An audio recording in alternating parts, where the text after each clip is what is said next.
Hi நண்பர்களே, நான் உங்கள் அஜித் மலல். இன்றைக்கி நம்ம நெல் வயலுக்கு வந்திருக்கோம். இப்போ 2 நாளாக நம்ம ஊரில் மழை விட்டு விட்டு பேஞ்சிட்டே இருக்குது. அதனால் நெல் வயல் எப்படி இருக்குது, தண்ணிலாம் கிடக்கா என்னென்னு பார்க்க வந்திருக்கோம்.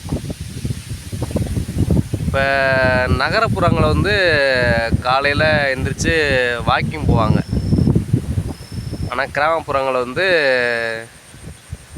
இந்த மாதிரி வயலுக்கு போயிட்டு வர்றதே அவளுக்கு ஒரு வாக்கிங் மாதிரி தான். அது போய் வயலையும் பார்த்த மாதிரி இருக்கும், வாக்கிங் போயிட்டு வந்த மாதிரி இருக்கும். இதான் நம்ம நெல் வயல். நல்லா தண்ணி கிடக்கு, நல்லா ஓரளவு செடி எல்லாம் வந்துருச்சு பெருசாக. இப்போ யூரியாவும் டிஏபியும் போட்டாச்சு. அடுத்து மழை நின்ற உடனே மறுபடியும் கொஞ்சம் யூரியா போடணும். அப்போ தான் கொஞ்சம் நல்லா வளரும்.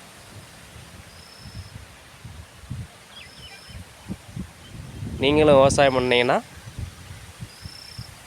கமெண்ட் பாக்ஸ் சொல்லுங்கள். பாய் பாய்.